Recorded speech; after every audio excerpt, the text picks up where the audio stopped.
चलिए जी, अब ये एक्सचेंज ट्रांजेक्शन, इसके लिए रूल आपने याद रखना है।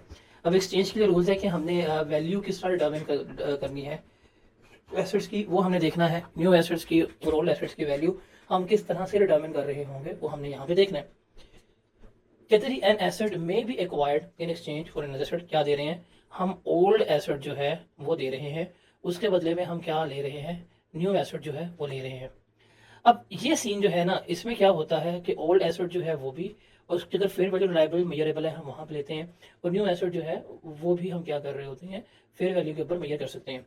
लेकिन अगर हमारी फेयर वैल्यू जो है एसेट्स की अगर वो मेजर नहीं हो सकती, मतलब कमर्शियल सब्सटेंस जो है वो लैक हो रहा है, या कोई आपने ट्रांजेक्शन ऐसा की नहीं है, पैसे का लेन देन शामिल नहीं हुआ, या एसेट्स जो दिया है उसकी अमाउंट जो है वो रिलायबली मेजरेबल नहीं है, या जो आपने एसेट लिया है उसकी अमाउंट रिलायबली मेजरेबल नहीं है, तो फिर हम एसेट की कॉस्ट किस तरह से डिटरमिन करेंगे वो हमने यहाँ पे फाइंड आउट करनी है। तो ये टेबल जो है, इस टेबल को याद रख लें, बाकी जो है आपके लिए क्या हो जाएगा, आसान हो जाएगा। देखिए, पहला बात है कि अगर सवाल में क्या गिवन है हमने क्या इस्तेमाल करना है। अगर सवाल में आपको न्यू एसेट की फेयर वैल्यू गिवन नहीं है, मतलब आप एक्सचेंज कर रहे हैं, आपको नई एसेट की फेयर वैल्यू गिवन नहीं है, और आप उसको प्रॉपरली मेजर भी नहीं कर सकते कितनी होगी, लेकिन ओल्ड एसेट की फेयर वैल्यू गिवन है, मतलब देखें, आप एक नया एसेट लेके आए हैं, आपको नए एसेट की फेयर वैल्यू का नहीं पता कितनी कितनी नहीं है, सोल तो है फेयर वैल्यू पे मेजर होना चाहिए, और आप उसको मेजर भी नहीं कर सकते। उससे सिंपल क्या किया उसने, आपको ओल्ड एसेट की फेयर वैल्यू बता दी है। तो अब हमने क्या करना है, जब नए एसेट्स की फेयर वैल्यू डिटरमिन करनी कैसे होगी, कि जो यूज एसेट दिया है उसकी फेयर वैल्यू प्लस जो हमने कैश वगैरह साथ दिया होगा वो जमा करेंगे, तो मेरे पास क्या आ जाएगी, मेरे पास न्यू एसेट्स की फेयर वैल्यू जो है वो आ जाएगी। मैं इसके ऊपर क्या कर रहा हूँ, उसको रिकॉर्ड कर रहा हूँ, और हम ऐसे ही करते हैं।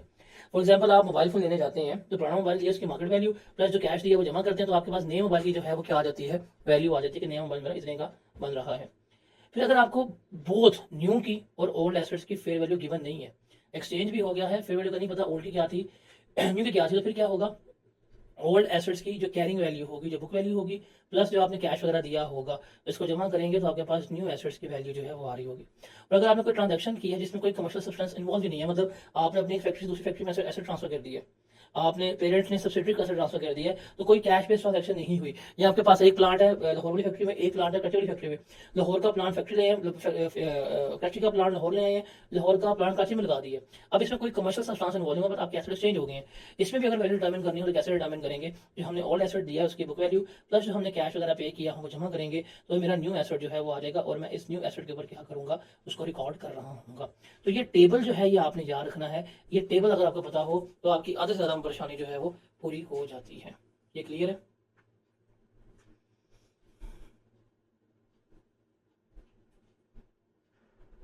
आवाज में डिस्टॉर्शन नहीं है विजन, आप देखें आपके एंड में मसला होगा।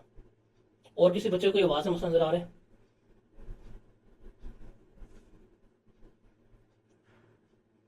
आपके एंड से मसला है। ये सवाल देखते हैं। अब ये इस एक्सचेंज वाले एरिया में से, और पर्टिकुलरली फेयर वैल्यू वाले एरिया में से, ये सिर्फ एक ही सवाल जो है वो आज तक आया हुआ है। कहता है जी, following information pertains to 4 exchange transaction relating to fix assets, कि हमने 4 एक्सचेंज ट्रांजैक्शंस की हैं जो किससे रिलेट कर रही हैं, फिक्स एसेट से रिलेट कर रही हैं। ट्रांजैक्शन 1, हमने कैश पे किया है 1.1 मिलियन, कैश रिसीव हुआ है 1.1 मिलियन का, पेमेंट नेगेटिव शो हो रही है। जो एसेट हमने दिया है उसकी ओरिजिनल कॉस्ट 10.3 थी, बुक वैल्यू 6.4 थी, फेयर वैल्यू 8.5 है। हमारे लिए फेयर वैल्यू इंपॉर्टेंट होती है। जो हमने रिसीव किया है वो है 7.1। कहता है जी, पॉइंट नंबर 1 में इसकी बात कर रहा है, in case of transaction 1 fair value of both assets are reliably measurable. आप आने वाले की भी फेयर वैल्यू मेजर कर सकते हैं, और आपने जो दिया है उसकी फेयर वैल्यू भी मेजर हो सकती है। तो दोनों की फेयर वैल्यू क्या है, रिलायबली मेजरेबल है। अब जब दोनों की फेयर वैल्यू रिलायबली मेजरेबल है तो हमें पता है कि हम किस पे रिकॉर्ड करेंगे, जो हमें कैश आया और जो हमने एसेट गिवन किया है उस पर हम क्या करेंगे, लेके चल रहे होंगे। फिर पॉइंट नंबर 2 में हमें कैश पे करना पड़ेगा 2.1 मिलियन का। जो एसेट दिया उसकी ओरिजिनल कॉस्ट ये थी, बुक वैल्यू ये थी, एस्टिमेटेड फेयर वैल्यू 6.6 है। जो रिसीव किया उसकी कितनी है, 9.0 है। उसकी कितनी है, 9.0 है।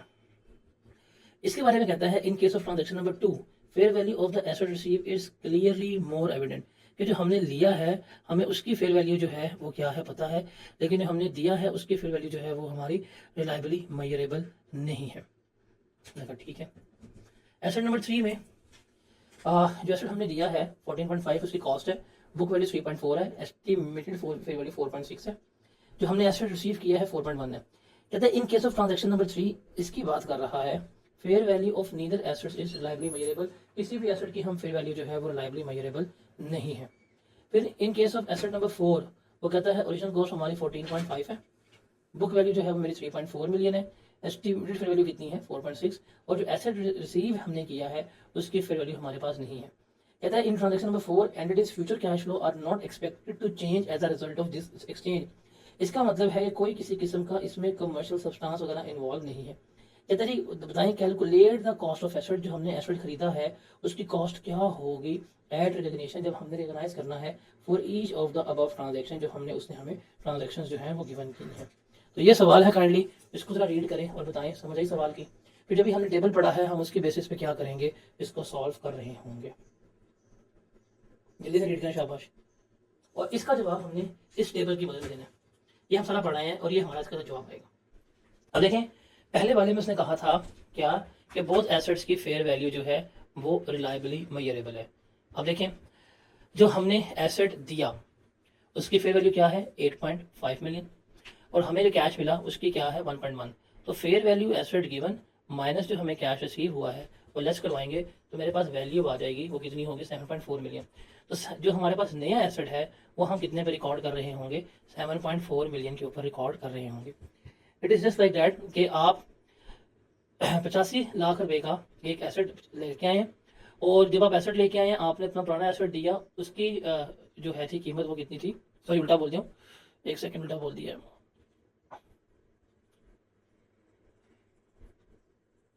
ये सेम इसी तरह की ट्रांजैक्शन है कि आप जाते हैं मार्केट में और आप जाके आईफोन जो है बाय करते हैं। आप आईफोन बाय करते हैं तो आपको कहता है ओल्ड फ़ोन और न्यू फ़ोन आप इसमें लेते हैं। अब जो आप ओल्ड फ़ोन दे के आते हैं वो आपका होता है पीटीए अप्रूव्ड, ठीक है, इसको समझिएगा। अक्सर बच्चे को इनकी समझ नहीं आती। ओल्ड फ़ोन है आपका पीटीए अप्रूव, हम इसी एग्जाम्पल लेते हैं, और वो कहता है जी ओल्ड फ़ोन जो है वो मैं आपका लूँगा 1,20,000 रुपये का। आप जो नया फ़ोन लेते हैं वो है आपका जेवी, और जेवी की आपको मार्केट वैल्यू जो है वो पता लगती है वो है 85,000। अब अपना पुराना फ़ोन देख के नया फ़ोन पकड़ते हैं वो कितने का है, उसकी मार्केट वैल्यू 85 की। जब आप पुराना फ़ोन देते हैं 1,20,000 का वो फ़ोन बिकता है, तो आप दुकानदार से बहस करते हैं, दुकानदार जो है वो आपको 11,000 जो है वो वापस कर देता है, और साथ जो है आपको ये फ़ोन पकड़ा देता है। तो अब देखें आपको ये फ़ोन कितने का पड़ा, 1,20 में से अगर मैं 11,000 लेस करवा दूं आपको ये फ़ोन कितने का पड़ा होगा 1,09,000 का। तो आपके नए फ़ोन की कॉस्ट कितनी कंसिडर होगी 1,09,000 जो है वो कंसिडर हो रही होगी। तो सेम वही ट्रांजैक्शन यहाँ पे की है कि हमने जो एसेट दिया उसकी वैल्यू थी 8.5 मिलियन, वो दिया, उसके बदले में एसेट लिया है उसकी वैल्यू 7.1 मिलियन वाली है, उसने हमें कैश वापस कर दिया, तो 8.5 में से कैश मिला वो लेस करवा दिया। मुझे ये एसेट कितने का पड़ा है 7.1 का एसेट जो है वो 7.4 में जो है पढ़ रहा है, तो मैं इस नए एसेट को किस पे रिकॉर्ड करूंगा 7.4 पे रिकॉर्ड जो है वो कर रहा हूँ। क्लियर है ये? अगला देखते हैं। देखें नहीं, अगले में उसने कहा है फेयर वैल्यू ऑफ जो एसेट रिसीव किया है वो रिलायबली मेजरेबल है। तो अगर ये रिलायबली मेजरेबल है तो हम कितने पे रिकॉर्ड करेंगे इसको 9 मिलियन का ही रिकॉर्ड जो है वो कर रहे होंगे। उसके बाद है पॉइंट नंबर 3 पे किसी की भी फेयर वैल्यू रिलायबल मेजरेबल नहीं है। अगर ना लेने वाले की ना देने वाले की दोनों एसेट्स की फेयर वैल्यू रिलायबली मेजरेबल नहीं है तो जो बुक वैल्यू होती है उसी पे हम क्या करते हैं रिकॉर्ड करते हैं। हमने बुक वैल्यू पे रिकॉर्ड किया। और आखिरी वाले में उसने कहा था कोई कमर्शियल सब्सटेंस अवेलेबल नहीं है। अगर कमर्शियल सब्सटेंस अवेलेबल ना हो तो फिर भी हम इस पर रिकॉर्ड करते हैं। जो एसेट गिवन किया है उसकी बुक वैल्यू के ऊपर ही हम इसे क्या कर रहे होते हैं रिकॉर्ड कर रहे होते हैं। तो मतलब इसमें नए एसेट्स की वैल्यू बुक वैल्यू होगी, इसमें बुक वैल्यू होगी, इसमें उसकी रिलायबली मेजरेबल है, इस पर लेके चलेंगे। और इस केस में कितनी होगी 7.4 मिलियन जो है वो बन रही होगी। तो ये हमारा सवाल था। ये सवाल सबको क्लियर है?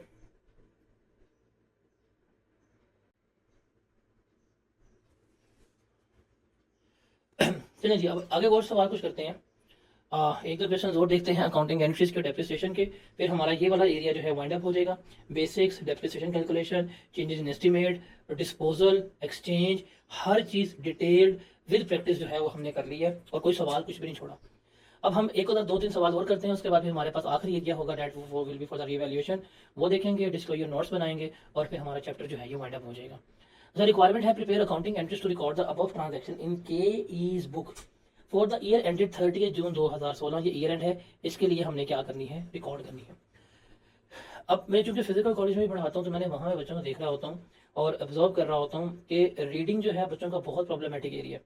खासतौर पर रिपोर्टिंग के क्वेश्चंस में रीडिंग उनको बहुत आती नहीं है, सवाल पढ़ना नहीं आता, चीज़ों को हाईलाइट नहीं कर पाते, चीज़ों को लिंक नहीं कर पाते, चीज़ों को नोट डाउन नहीं कर पाते। तो सवाल को ध्यान से पढ़ा करें, पॉलिसीज़ जो हैं, रेट्स हैं, डेट्स हैं, उनको हाईलाइट किया करें। कहता है जी Kamran enterprises provided depreciation plant and machine at 10%, इसके ऊपर हो रही है उसकी प्लांट का डेप्रिसिएशन रिकॉर्ड 10% के ऊपर हम रिकॉर्ड कर रहे हैं। पॉलिसी क्या है हमारे पास, WTV है। Okay, depreciation in charge from the month asset is available for use. जब एसेट हमारे पास आ जाएगा हम उस मंथ से डेप्रिशिएट करना स्टार्ट करेंगे till its date of disposal. जब तक बिक नहीं जाएगा हम उस डेट तक क्या करेंगे, डेप्रिशिएट जो है वो कर रहे होंगे। Cost of its plant and accumulated depreciation on 1st July 2015 were 75 million and 17 respectively. Year and है हमारे पास 30 जून। इसने हमें डाटा गिवन किया है ओपनिंग उसने हमें क्या किया है, गिवन कर दिया है। ओपनिंग कॉस्ट ये है और ओपनिंग एक्यूमुलेटेड डेप्रिसिएशन ये है। The following information is available in respect of its plant and machine for the year ended 30 June 2016। On 1st October 2015, a second-hand machine was acquired from a Chinese company for rupees 15 million. 1 अक्टूबर को उसने second hand machine ली है, कितने की, 15 million की। The machine was renovated, machine को renovate किया गया है, ओवरहॉल किया गया है, कॉस्ट लगी है 3 मिलियन की। 25% of this expenditure was in respect of purchase of consumables. इसमें से जो 25% खर्चा है वो तो हमारा कंज्यूमेबल्स का लगा है, वो तो कभी भी हमारे एसेट का कॉस्ट का पार्ट नहीं बनेगा। जिसको देखते हैं फिर कहता है on 1 November 2015 KE transferred Kamran enterprises transferred a machine having a list price of rupees 10 million. इसकी लिस्ट प्राइस मतलब जो इनवॉइस है जिसके ऊपर हम बेच रहे हैं वो कितने, 10 मिलियन की। From its stock in trade to its engineering department, मतलब उसका स्टॉक में एक मशीन पड़ी है जिसकी फॉर सेल कीमत जो है वो 10 मिलियन की है। उसने स्टॉक उठाए कहाँ पे ले गए हैं, इंजीनियरिंग डिपार्टमेंट में ले गए हैं, और वो इस मशीन को कॉस्ट प्लस 25% पे बेचते हैं। अब यहाँ पे हमें क्या चाहिए, हमें मशीन की कॉस्ट चाहिए, बिकॉज हम अपने ही लिए इस्तेमाल कर रहे हैं।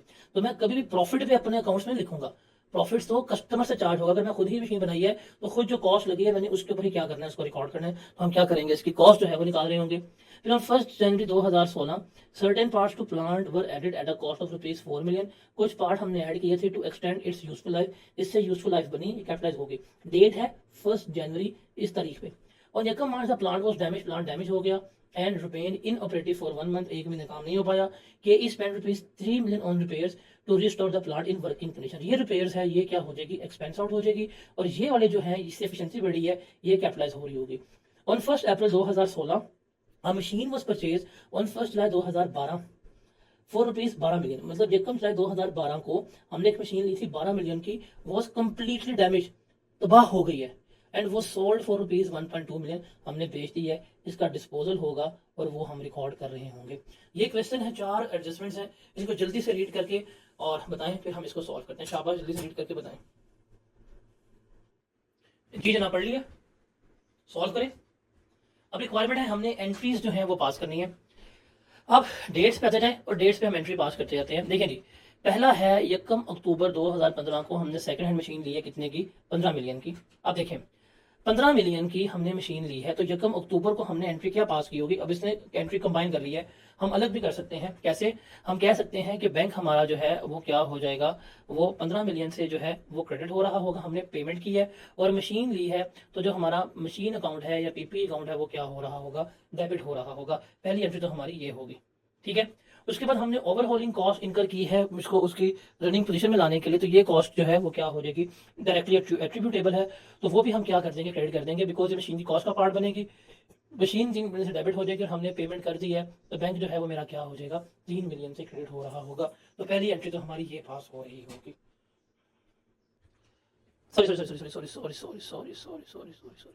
सॉरी, यहाँ पे एक चीज आपने याद रखनी है कि ये 3 मिलियन वाली एंट्री ऐसे पास नहीं होगी। ये 3 मिलियन में से 75% जो है वो मशीन से रिलेट कर रहा है, 25% कंज्यूमेबल्स में से रिलेट कर रहा है। तो इस 3 मिलियन का 75% लेंगे, जो गालिबन हमारा बनेगा 2.25। तो 2.25 मिलियन जो है वो मशीन की कॉस्ट का पार्ट बनेगा। वो किसका पार्ट बनेगा, मशीन की कॉस्ट का पार्ट बनेगा। और जो रिमेनिंग होगा 0.75 मिलियन वो हमारा एक्सपेंस आउट हो रहा होगा। लेकिन बैंक हमारा क्रेडिट किससे हो रहा होगा, बैंक हमारा 18,000 से ही क्रेडिट होगा। मशीन जो है वो हमारी डेबिट होगी, 15 मिलियन की मशीन ली थी, प्लस 2.25 हमारा डायरेक्टली एट्रीब्यूटेबल खर्चा, और जो बाकी कंज्यूमेबल से है वो किसको चार्ज हो जाएगा, प्रॉफिट एंड लॉस अकाउंट को या मेंटेनेंस वगैरह को चार्ज हो जाएगा 750 का। तो 15 तारीख को हमारी एंट्री जो है हम वो ये पास कर रहे होंगे। ठीक है, ये एंट्री क्लियर है।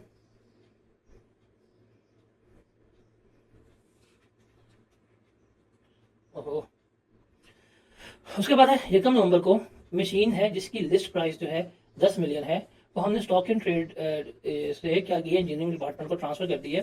हमने इसको अब लिख देना, अब 10 मिलियन की मशीन है, ये हम 25% कॉस्ट प्लस पे बेच रहे हैं, तो ये स्टॉक इसको कर रही है 1.25 को कर रही है। तो 10 है हमारे पास, इसको डिवाइड करेंगे हम 1.25 से, तो मेरे पास आ जाएगा 8 मिलियन जो है वो कॉस्ट है। तो कॉस्ट है तो प्रॉपर्टी प्लांट एंड इक्विपमेंट जो कि मशीन ली है तो वो 8 मिलियन से डेबिट होगा, और स्टॉक से निकाल रहे हैं तो स्टॉक इन ट्रेड जो है वो। अगला सवाल देखते हैं, रिक्वायरमेंट है हमने लेजर अकाउंट्स बनाने हैं pertaining to the plant and machinery for the year ended 31 December 2018, cost, accumulated depreciation और डिस्पोजल, 3 अकाउंट्स बनाने हैं। कहता है following information pertains to machinery and plant of Alpha Enterprises, data given किया है। अब ईयर एंड है 31 दिसंबर, सवाल पढ़ते हुए ना इसको हाईलाइट किया करें कि ईयर एंड है क्या, ताकि आप लोग बोंगियां कम मारा करें। कहता है एज एट 1 जनवरी 2018 ओपनिंग कॉस्ट और एक्यूमुलेटेड डेप्रिसिएशन जो है वो 12.7 मिलियन और 6.2 मिलियन है। ओके ठीक है। On 1 April 2018 an old machine, पुरानी मशीन जिसकी फेयर वैल्यू 340,000 थी, was exchange for a new machine, उससे बदले में हमने नई मशीन ले ली है। Balance of the purchase price was paid through a cheque of ₹680, और हमने बैलेंस क्या किया है, पे 680 पे किया है। अब देखें न्यू मशीन की कॉस्ट क्या होगी वो आपने देखनी है। अब देखो अभी अभी हम एक्सचेंज का रूल पढ़ के आए हैं कि हम जो पुराना एसेट देंगे उसकी फेयर वैल्यू वो है हमारे पास 3,40,000, और मैंने आपको आईफोन की ग्रेविटी समझाई है। प्लस जो न्यू मशीन ली है उसके लिए कितनी पेमेंट करनी पड़ी है हमें, 6,80,000। तो ये कितना होगा मेरे पास, 6 और 3 9, 9 80 और 40, ये मेरे पास बनेगा 10200000, ये मेरी क्या कंसिडर होगी, ये मेरी मशीन की वैल्यू जो है वो कंसिडर हो रही होगी जो न्यू ली है। अब ये है एक्सचेंज, और इसका अभी हम प्रॉपर टेबल जो है वो क्या करके आए हैं, पढ़ के आए हैं कि एक्सचेंज का सीन होगा तो नया एसेट जो है वो तो इस पे रिकॉर्ड होगा। फिर जो ओल्ड एसेट था उसको एक्वायर किया था हमने 870 के ऊपर, इसके मुताबिक हम इसका गेन या लॉस जो है वो कैलकुलेट कर रहे होंगे। फिर कहता है on 1 February 2018 plant having a list price of 10 million was acquired, एक प्लांट 1 करोड़ का है जो हमने लिया, हमें 5% डिस्काउंट मिला, वो हम लेस करवा देंगे। प्लांट हमारे लिए यकम अगस्त को रेडी फॉर यूज था, ये हमारे कुछ खर्चे हुए हैं, freight charges directly attributable add होंगे, कंसल्टेंट फी ऐड होगी, टेस्टिंग वगैरह कॉस्ट जो है वो ऐड होगी, एडमिन जनरल ओवरहेड ऐड नहीं होते, स्टाफ ट्रेनिंग ऐड नहीं होनी, ओपनिंग सेरेमनी ऐड नहीं होनी। तो ये 3 खर्चे जो हैं ये डायरेक्टली एट्रीब्यूटेबल है, ये क्या होंगे इस प्लांट की कॉस्ट में ऐड हो जाएंगे, उसके बाद हम इसको डेप्रिशिएट करेंगे। फिर कैसा है on 31 October 2018 and other machine was sold for 3,34,000, एक मशीन हमने कितने की बेची है, 334 की। It was acquired on 1 January 2015 and had a book value of ₹5,012, book value कितनी थी, 5,012 थी ऑन 1 जनवरी 2018, इस साल के शुरू में। अ cost of ₹25,000 was incurred on it's disposal, जब हमने उसको बेचा तो हमारा खर्चा कितना हुआ डिस्पोजल के ऊपर, ₹25,000 का। AE depreciate plant and machinery at 20% per annum using reducing balance method, और हम डेप्रिशिएट किसके ऊपर कर रहे हैं, 20% पर एनम पे कर रहे हैं, और हमारा मेथड क्या है, WDV है। अच्छा सवाल है, एक्विजिशन, एक्सचेंज, डिस्पोजल, तीनों चीजें जो है वो इसमें गिवन है। यू कैंसिडर एक अच्छा सवाल जो है हम प्रैक्टिस कर रहे हैं, इसको शाबाश जल्दी से रीड कर लें, फिर हम इसको सॉल्व करते हैं, जल्दी करें शाबाश।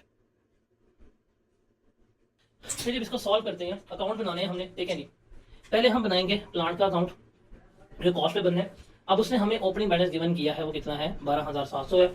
हम यहाँ पे लिख लेंगे कि मेरे पास ओपनिंग बैलेंस जो है वो आ गया कितना, 12,700 का।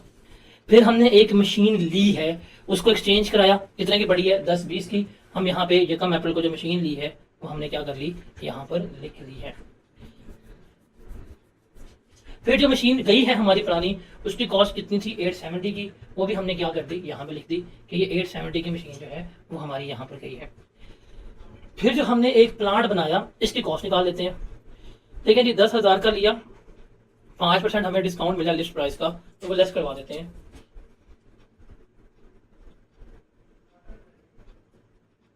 कितना होगा 500, तो ये आ रहेगा 9500। इसमें ये खर्चे हमारे हुए हैं 660 प्लस 540 प्लस 600, ये ऐड कर देंगे 9500 प्लस 660 और प्लस 540 प्लस 600, कितने का पड़ा 11300 का। ये हमें प्लांट पड़ेगा, ये हमने यहाँ पर ऐड कर लिया बिकॉज ये हमारा नया प्लांट आया। फिर हमने एक एसेट डिस्पोज किया है, उसकी बुक वैल्यू है 5,12,000। ये हमने लिया था यकम जनवरी को। हमने क्या करना है, हमने इसकी अब ग्रॉस अप वैल्यू जो है वो निकालनी है, तो निकाल सकते हैं। ये हमने लिया था यकम जनवरी 15 को, 15 लिया, एक साल इस्तेमाल हुआ, 16 में इस्तेमाल हुआ, 17 में इस्तेमाल हुआ। इस साल की ओपनिंग इसकी बुक वैल्यू गिवन है वो कितनी है 5,12,000 है। तो तीसरे साल के एंड के ऊपर इसकी WDV थी 5,10,000। ये 10% डिप्रिसिएशन लेस करवाने के बाद आई थी। तो आप इसको 90 पे डिवाइड करेंगे तो आपको इस साल की ओपनिंग मिल जाएगी 5,12 डिवाइड बाय 90, ये बनेगी आपके पास 568।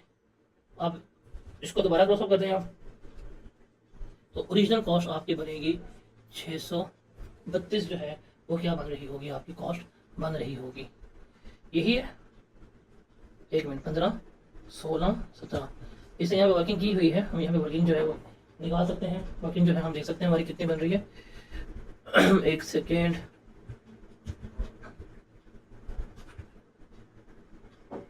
और रेट क्या है 20% रेट है। मैंने 10% रेट क्यों लगाया हुआ है, गलत है। रेट मेरा हमने सही लगाना था, मेथड हमारा तरीकेकार जो है वो यही होना चाहिए था।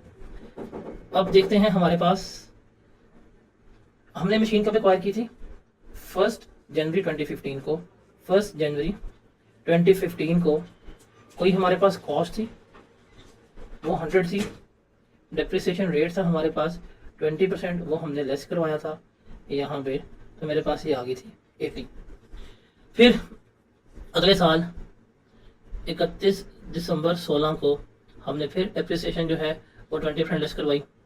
फिर हमारे पास 17 आया, 17 में भी हमने 20% डेप्रिसिएशन जो है वो लेस करवाई। मेरे पास WDV आ गई, मतलब जो यहाँ पे वैल्यू आई होगी वो इसने मुझे यहाँ पे गिवन की है वो कितनी है 5,12,000।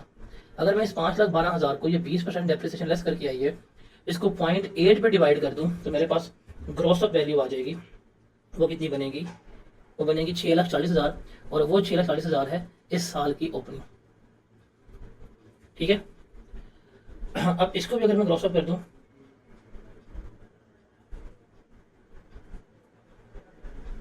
कितनी बनती है 8 लाख। यहाँ पे पहुंचेंगे हम 8 लाख,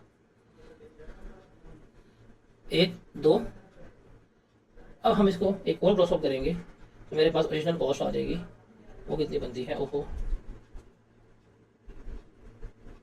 1 मिलियन जो है वो क्या बन रही होगी, इसकी ओरिजिनल कॉस्ट बन रही होगी, बिकॉज ये इसको शो कर रही है, ये इसको शो कर रही थी और इसको शो कर रही थी। तो हम इसको भी क्रॉस अप करेंगे तो हम कहाँ पहुँच जाएंगे ओरिजिनल कॉस्ट पे जो मैंने बेची है। तो जो ऐसे डिस्पोज ऑफ हुआ उसकी वैल्यू भी हमें यहाँ पता लग गई। आप इसे क्लोज करेंगे तो आपका बैलेंस आ जाएगा कि आपका क्लोजिंग बैलेंस जो है वो इतना बन रहा है, दैट इज 23150,000। ये एसेट का अकाउंट क्लियर है। अब सेकंड है हमारे पास डिस्पोजल का अकाउंट। अब डिस्पोजल के अकाउंट में सिर्फ हमने क्या करनी है, वैल्यूज जो है प्लेस करनी है। पहला डिस्पोजल हमने किया है यकम अप्रैल वाला। जरा हम अप्रैल वाला डिस्पोजल देखते हैं। देखें जी, हमने जो एसेट दिया, डिस्पोजल अकाउंट, एसेट अकाउंट क्या हुआ, क्रेडिट हुआ, डिस्पोजल अकाउंट क्या होगा, डेबिट। उसकी कॉस्ट क्या थी 870 थी, वो हमने यहाँ पर लिख दिया। ठीक है, उसके बाद उसने कहा था हमने मशीन दी, हमें कितना चेक पे करना पड़ा 86 का, हम अमाउंट पे करेंगे, बैंक अकाउंट क्रेडिट और डिस्पोजल अकाउंट क्या हो गया, डेबिट हो गया। तो हमारे पास ये आ गया जी वो ट्रांजैक्शन जो हमें डेबिट साइड पे आनी है। फिर जो हमने एसेट दिया और जो एसेट लिया उसके लिए हमें कितना पड़ा फेयर वैल्यू हमें नया एसेट कितना का पड़ा था 10,20,000 रुपये का, वो हमने यहाँ पे लिख लिया। ये मेरे पास आ गया 10,20,000 रुपये का नया एसेट लिख लिया। अब हमें चाहिए एक्यूमुलेटेड डेप्रिसिएशन इस पुराने एसेट्स की, ताकि हम उसको निकाल सकें। तो ये हमने लिया था 870 का यकम सितंबर 2015 को। कितने का लिया था 870 का यकम सितंबर 2015 को। रेट है 20%। सितंबर, अक्टूबर, नवंबर, दिसंबर 4 महीने 4/12 करेंगे तो आपके पास आ जाएगी 2015 की depreciation 870 multiply by 20% multiply bye 4 divided by 12, कितनी बनेगी 58,000। ये बनती है डेप्रिसिएशन 2015 की। डिस्पोज ऑफ कब हुआ है ये हमारा, ये कम अप्रैल 18 को हुआ है। हमें क्या करनी है, अब हमें 16 की, 17 की और 18 की डेप्रिसिएशन जो है वो निकालनी है। तो 16 की अगर डेप्रिसिएशन निकालना चाहूँ, जो कि हमारा बुक वैल्यू मेथड है, 870 माइनस 58,000 और मल्टीप्लाई करेंगे हम इसको 20% से, तो आ जाएगा 870 माइनस 58,000 मल्टीप्लाई बाय 20, कितना बनेगा 1,62,400। ये है 16 की डेप्रिसिएशन।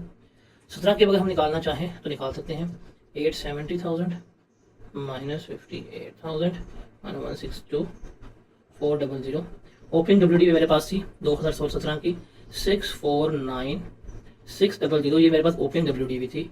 इसके ऊपर रेट लगाएंगे तो कितनी आ जाएगी 129,920, 129,920 आ जाएगी। 649,600 माइनस 129,920। इस साल की जो ओपनिंग डब्ल्यूडी बनती है वो है हमारे पास 519,680।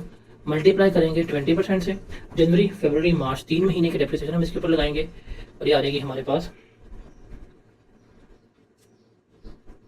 25,984। कितनी आ जाएगी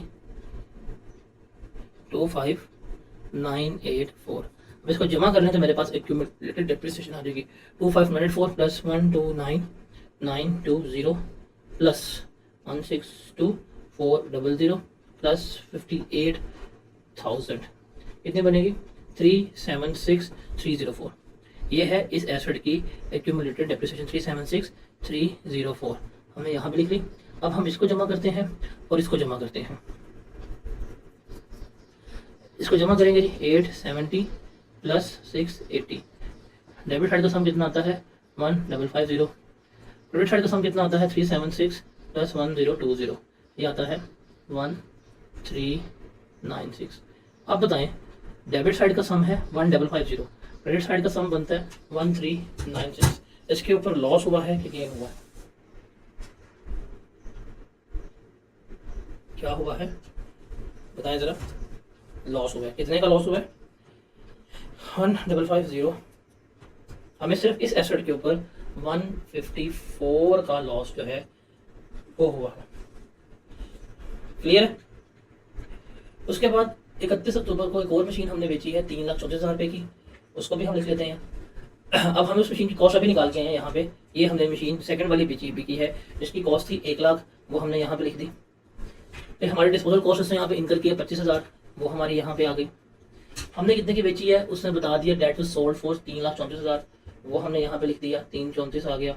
इसकी एक्यूमुलेटेड डेप्रिसिएशन जो हमने निकाली हुई है यहाँ पे, मतलब आप इसके सारे डेप्रिसिएशन यहाँ पे जमा कर लेंगे तो आपके पास क्या होगी, आपके पास इसकी कॉस्ट जो है वो आ जाएगी। अब देखिए ना कितने के एसेट्स आए, ये कम अक्टूबर को हमने बेचा इसको 5,12,000 multiply by 20% multiply by 9 divided by 12। इसकी 2018 की जो डेप्रिसिएशन बनती है up to date of disposal वो है 760,800। अच्छा, ओपनिंग इसकी कॉस्ट थी हमारे पास 1 मिलियन। इसके इस साल की ओपनिंग डब्ल्यूडीवी उसने हमें गिवन की हुई थी 512 की। तो ओपनिंग इसकी जो डेप्रिसिएशन थी वो हमारे पास थी 488,000। तो इसको तो जमा कर लें हम 488,000 प्लस 76800।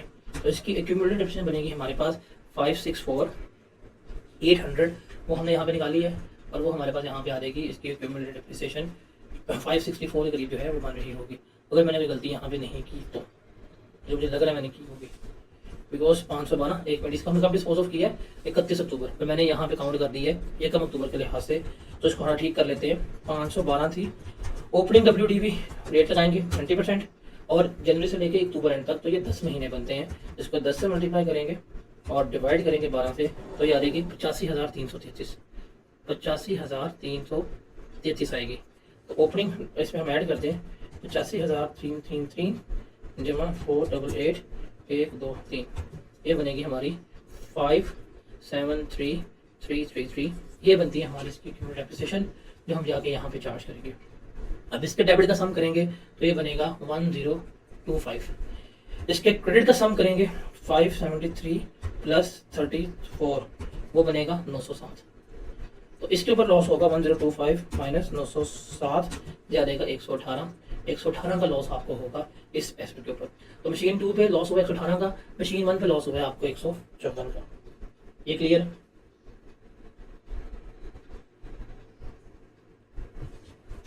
अब हमारे पास आखिरी रह गया है डेप्रिसिएशन का अकाउंट बनाना। वो करवाने की जरूरत है, एक्यूमुलेटेड डेप्रिसिएशन का अकाउंट बनाना कि नहीं? अब इस पर भी सारी आपको वर्किंग्स जो है वो करनी पड़ेगी थोड़ा सा।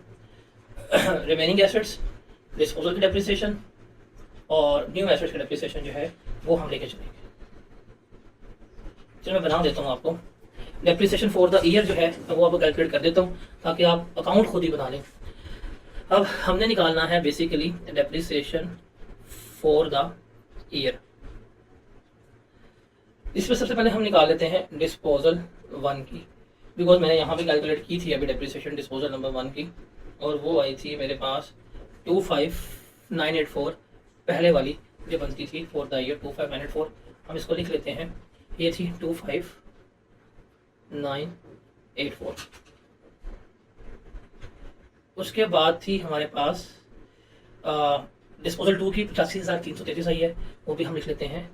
डिस्पोजल 2 जो है इतनी है 85,333 आई है। ये 2 डिस्पोजल डेप्रिसिएशन जो है निकाल ली।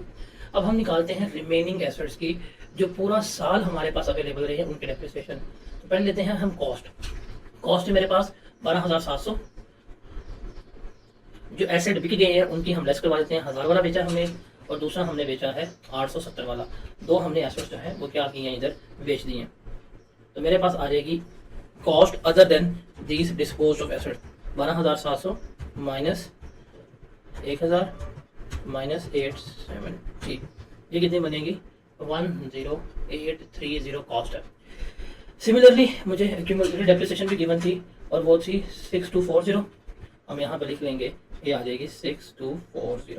अब हमारे पास डेप्रिसिएशन जो है वो गिवन है ओपनिंग डिस्पोजल तक की, तो वो हम निकाल सकते हैं। जैसे ये इसकी हमारी 1 2 3 करें तो ओपनिंग एक्यूमुलेटेड डेप्रिसिएशन आ जाएगी 58,000 प्लस 1624000 प्लस 129920, ये बनेगी हमारे पास 350320।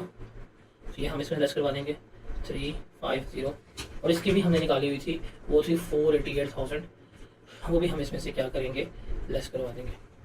तो ये आ जाएगी हमारे पास 6240 माइनस 350 माइनस 488, ये बनेगी मेरे पास 5402।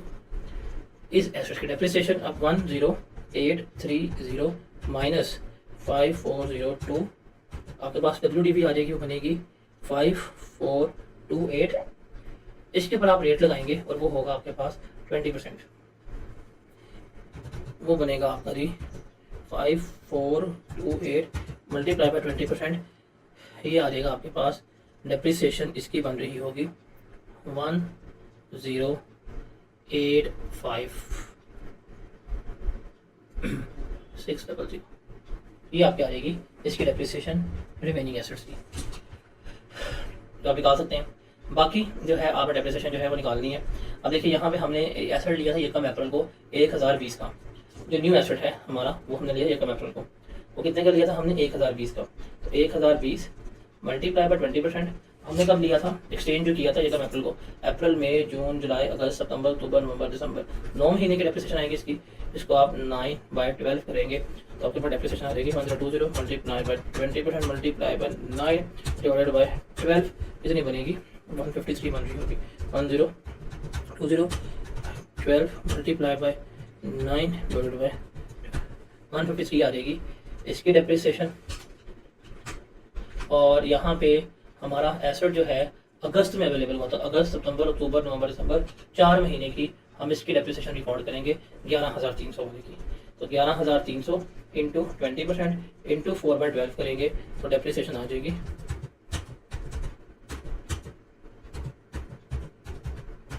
753।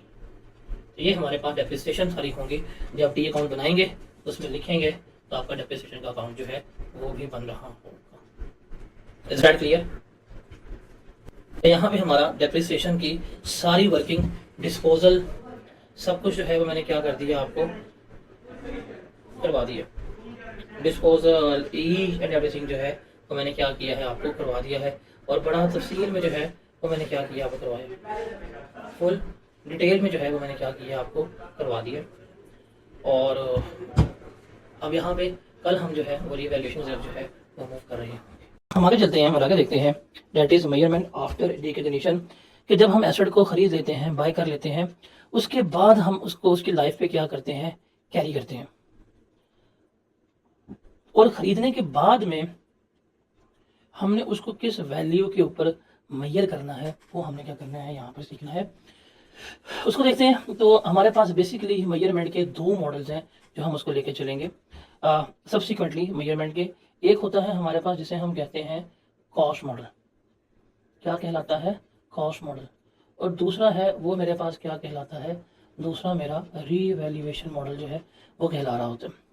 अब हमने यहाँ पे देखना है कि हम अपने एसेट्स को किस वैल्यू के ऊपर लेकर जाएंगे, किस वैल्यू पे मेजर करेंगे, वो हमने क्या करना है, वो हमने यहाँ पर देखना होता है। अब revaluation model, cost model like क्या है। फॉर एग्जांपल, आपने 2002 में एक प्लॉट लिया हो BHA में और वो आपको पड़ा हो 3 लाख रुपए का। क्या 2024 में अगर आप उसी प्लॉट की कीमत आज भी 3 लाख रुपए लिखें तो क्या ये जस्टिफाइड होगा? जस्टिफाइड नहीं होगा, बिकॉज हमने बनानी होती हैं अपनी फाइनेंशियल स्टेटमेंट्स जो ट्रू एंड फेयर हों और जो रिलायबली मेजरेबल भी हों। तो हमने इन्फॉर्मेशन वो देनी है जो हम रिलायबली क्या कर सकते हैं, मेजर कर सकते हैं। तो हमारे पास दो मेथड है एसेट्स को लेकर चलने का, एक है कॉस्ट मॉडल और दूसरा है हमारे पास रीवैल्यूएशन मॉडल। कॉस्ट मॉडल से कहता है कि आपने जिस कीमत के ऊपर एसेट को खरीद लिया, जो आपकी ओरिजिनल कॉस्ट है, आप क्या करेंगे, हमेशा उसी पे लेकर चलेंगे। Cost less accumulated depreciation less impairment वगैरह करेंगे तो आपके पास क्या आ जाएगी, बुक वैल्यू जो है आ रही होगी। यहाँ हमारी ये क्या कहलाएगी, कैरिंग वैल्यू जो है वो कंसिडर हो रही होगी। और जो सेकंड है हमारे पास that is revaluation model. Revaluation model क्या होता है कि हम इसमें कॉस्ट भी नहीं लिखते, बल्कि हम क्या करते हैं, हम आते हैं, हम उसकी फेयर वैल्यू लेते हैं, जो भी डेट होती है हमारी साल का एंड शुरू जो भी है, हम इसको लिखते हैं फेयर वैल्यू के ऊपर। और उसमें से हम डेप्रिसिएशन इम्पेयरमेंट लेस करवा के क्या लेते हैं, उसको हमारी बुक वैल्यू के ऊपर लेके चल रहे होते हैं। वो हमारी बुक वैल्यू के ऊपर हम उसको रिकॉर्ड करके बैठे होते हैं। तो ये दो मॉडल हम इस्तेमाल करते हैं, एक है कॉस्ट मॉडल और दूसरा है हमारे पास रीवैल्यूएशन मॉडल। तो जितने भी हमारे पास प्रॉपर्टी प्लांट पेपर में एसेट्स आते हैं, या तो हम कॉस्ट मॉडल पर रिकॉर्ड करेंगे या हम किसमें कर रहे होंगे, हम रीवैल्यूएशन मॉडल में लेके चल रहे होंगे। जब हमने रीवैल्यूएशन मॉडल पे जाना है, मतलब अगर हमने रीवैल्यूएशन मॉडल जो है वो अडॉप्ट करना हो, तो रीवैल्यूएशन मॉडल अडॉप्ट करने के लिए कुछ कंडीशंस हैं जिनका फुलफिल होना हमारे लिए लाजमी है। क्या? सबसे पहले, क्योंकि रीवैल्यूएशन मॉडल में हम लेके आते हैं फेयर वैल्यू मॉडल। हम क्या देखते हैं, फेयर वैल्यू जो है वो देख रहे होते हैं कि वैल्यू क्या है।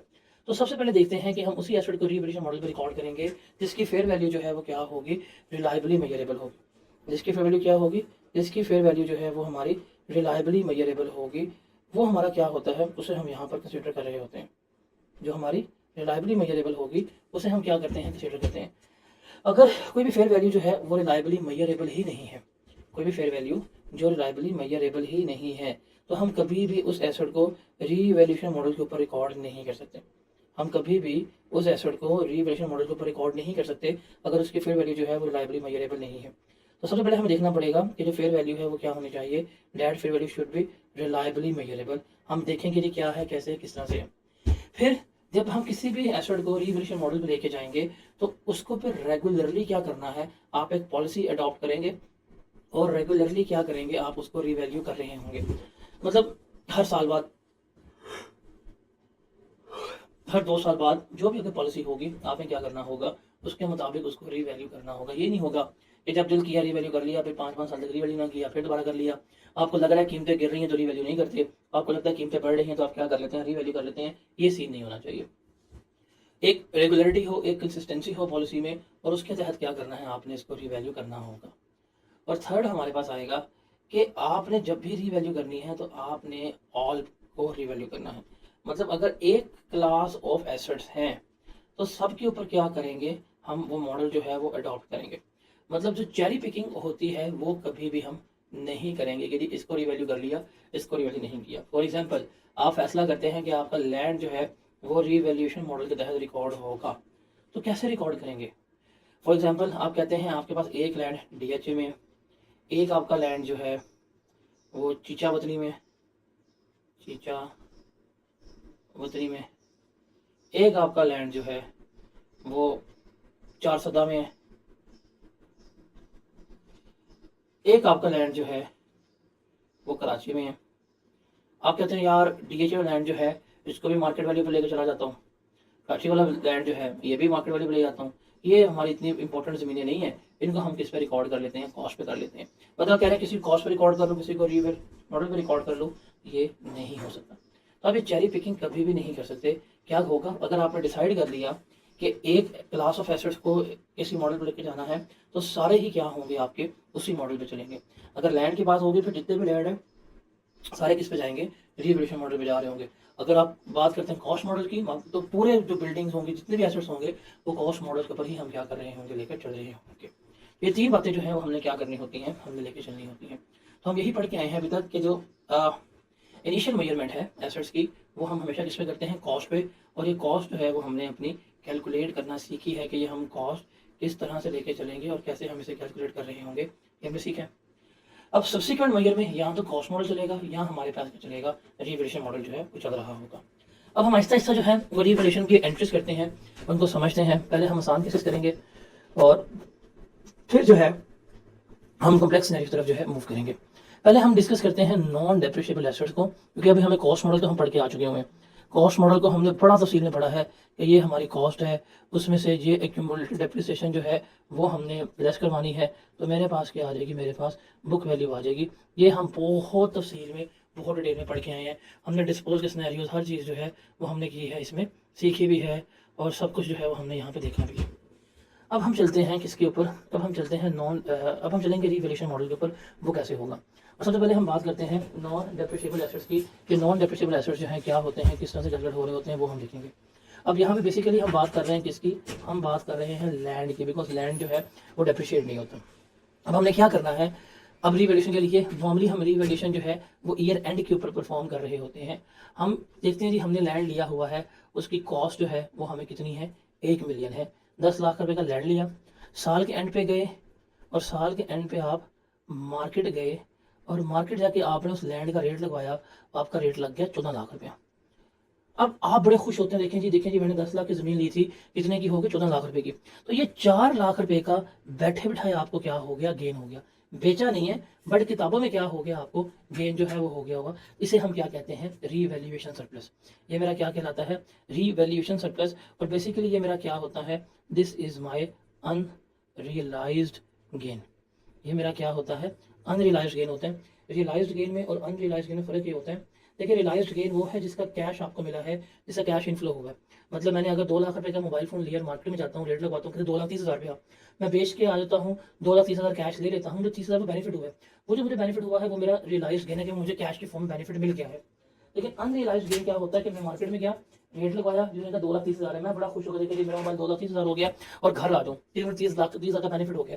हालांकि वो बेनिफिट तो हुआ है, बट वो मुझे रियलाइज नहीं हुआ, वो मुझे मिला नहीं है। तो ये मेरा क्या होता है, अनरियलाइज गेन।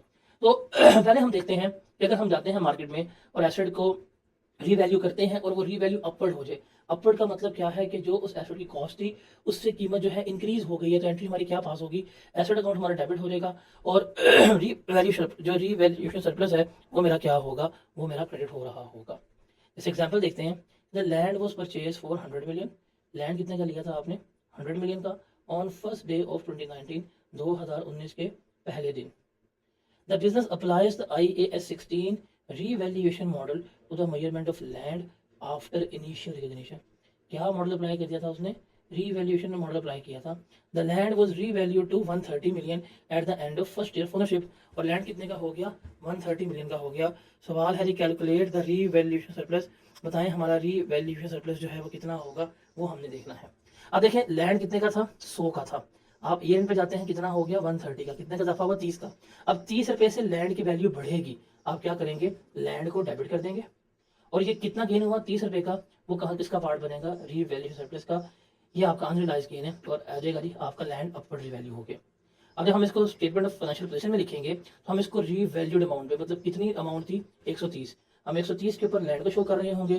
जो 30 रुपए का सरप्लस हुआ है ये मेरी इक्विटी में रीवैल्यूएशन सरप्लस के नाम से शो हो रहा होगा।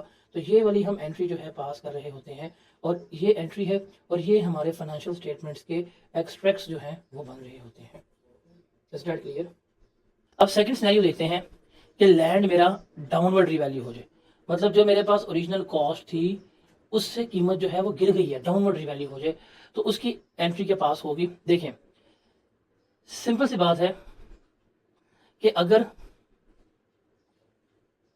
फर्स्ट टाइम डाउनवर्ड हुआ है, आपने फर्स्ट टाइम ही रिवैल्यूएशन की और फर्स्ट टाइम ही लॉस हो गया, तो जो लॉस होगा वो किसको चार्ज होगा, स्टेटमेंट ऑफ कॉम्प्रिहेंसिव इनकम जो है उसको चार्ज होगा। और जिस वैल्यू से होगा हमारे एसेट की वैल्यू जो है वो कम हो रही होगी। लेकिन अगर आपको सब्सिक्वेंट लॉस हुआ है, मतलब पहले आपने अपवर्ड रीवैल्यू किया था लेकिन अब डाउनवर्ड रीवैल्यू हो रहा है और आपके पास कोई सरप्लस वगैरह मौजूद है, तो पहले हम चार्ज करेंगे रीवैल्यूएशन सरप्लस को, और अगर सारा एडजस्ट होगा ठीक है, बाकी बनना जाएगा प्रॉफिट एंड लॉस अकाउंट में। तो ये हम एंट्री पास कर रहे होते हैं। जैसे एग्जांपल देखते हैं, land was purchase for rupees 100 million. Land हमने लिया 19 के स्टार्ट में कितने का, 100 मिलियन का। Business applies the IAS 16 revaluation model to the measurement of land after initial recognition. The land was revalued to rupees 90 million at the end of first year of ownership। पहले साल ही revalue किया और पहले साल ही कितने का हो गया, 90 मिलियन जो है उसका रिकॉर्ड हो गया। कितने का था, 100 का, कितने का हो गया 90 का। कितने का लॉस हुआ है, 10 का लॉस हुआ है। हम क्या करेंगे, अब मेरा प्लांट लिया तो मैंने लैंड लाख का था, अब कितने का होगा 90 का शो हो रहा होगा, तो लैंड की वैल्यू में 10 से कमी आ जाएगी और ये 10 का लॉस हुआ है, ये किसको चार्ज हो जाएगा, statement of comprehensive income profit and loss account को जो है वो चार्ज हो रहा होगा। Is that clear?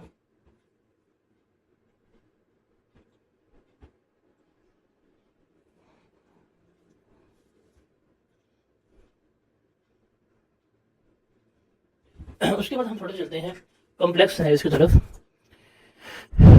हम बात करते हैं कॉम्प्लेक्स सिनेरियो। अब कॉम्प्लेक्स सिनेरियो में क्या है कि पहले हमारे पास अपवर्ड रिवैल्यू था, बाद में डाउनवर्ड हो गया,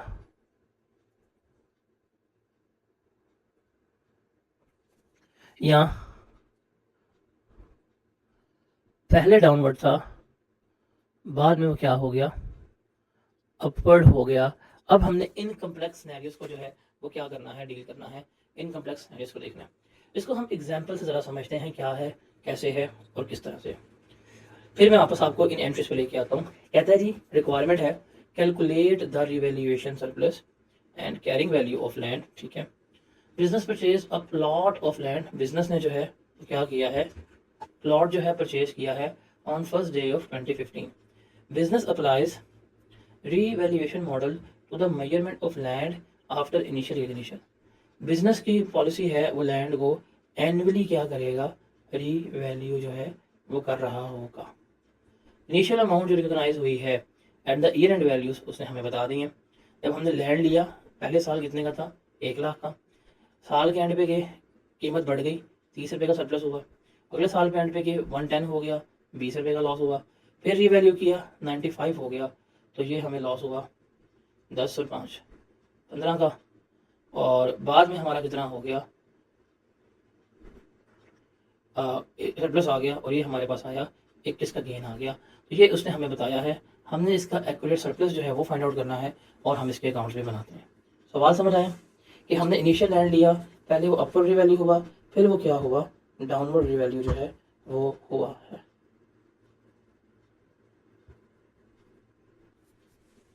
अब हम इसकी एंट्रीज पास करते हैं, ध्यान से देखिएगा। देखें जब हमने लैंड लिया 1 जनवरी 15 को, जब हमने लैंड बाय किया तो लैंड अकाउंट हमारा क्या हो गया था, डेबिट हुआ 100 से, और बैंक अकाउंट जो है वो मेरा क्या हुआ 100 से क्रेडिट हुआ। ये वाली एंट्री सबको क्लियर है। This entry is clear. अब हम आते हैं 31 दिसंबर को, मार्केट गए, रेट लगवाया, रेट लग गया 130 का। हम बड़े खुश हुए, ओ पाई लैंड की वैल्यू में इजाफा हो गया, लैंड हमारा हो गया 30 का। अब लैंड में इंक्रीज आ गया, बट कहाँ से आया है? खरीदा है? नहीं, मार्केट वैल्यू चेंज हुई है। तो ये मेरा क्या कहलाएगा? ये मेरा सरप्लस कहला रहा होगा, और ये मेरी क्या होगी? ये मेरी अदर कंप्रीहेंसिव इनकम का पार्ट बन रहा होगा।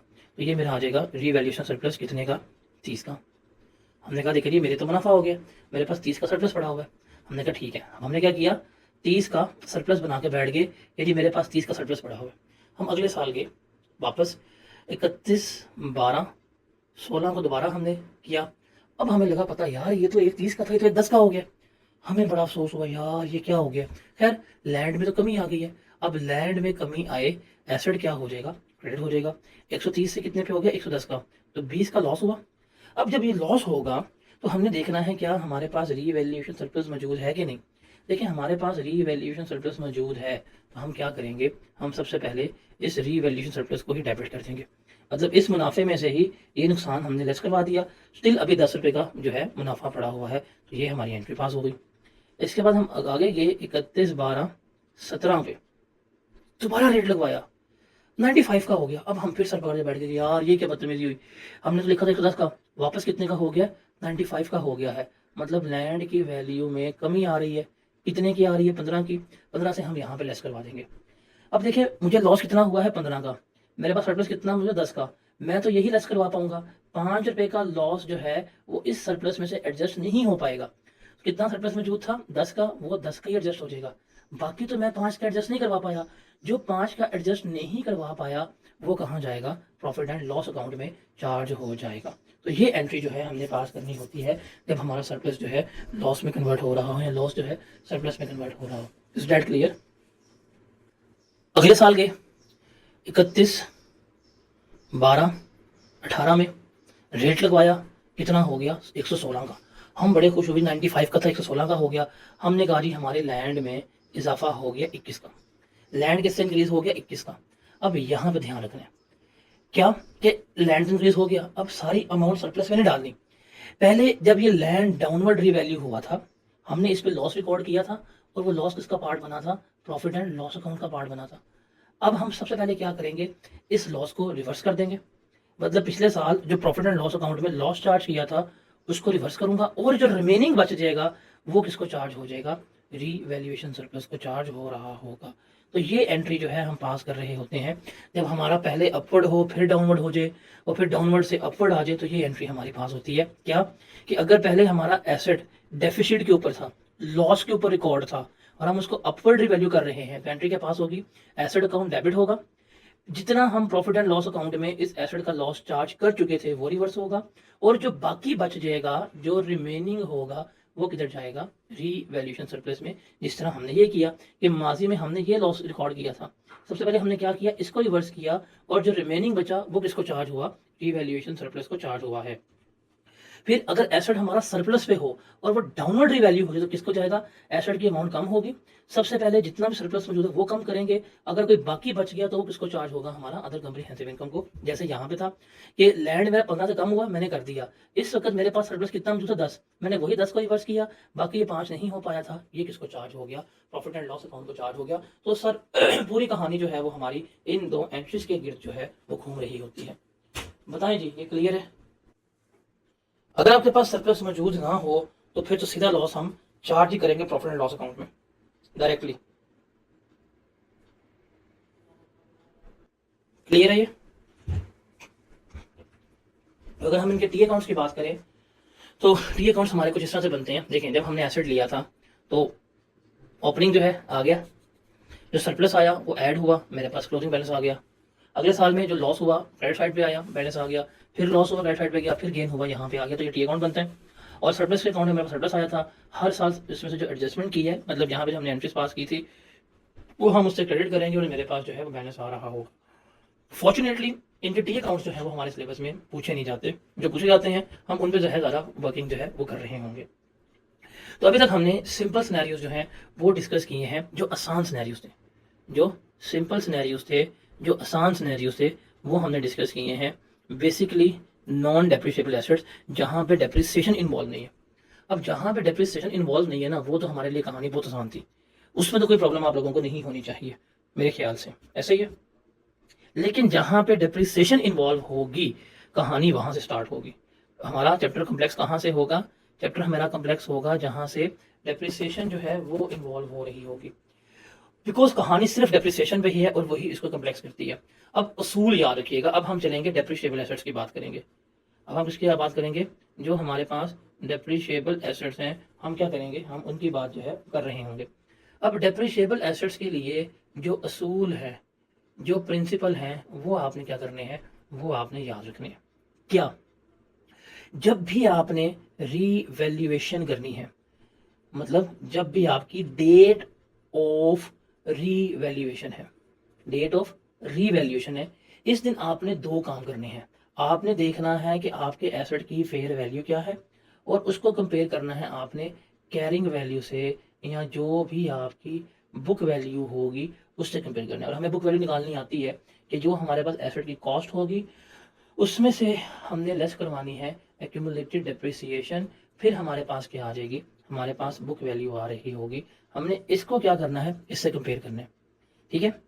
अगर फेयर वैल्यू, अगर मेरी फेयर वैल्यू जो है वो ज़्यादा है बुक वैल्यू से, तो that will be revaluation surplus. अगर मेरी फेयर वैल्यू कम है बुक वैल्यू से, that will be revaluation loss. Is that clear? अब हमने स्टेप्स फॉलो कौन से करने हैं?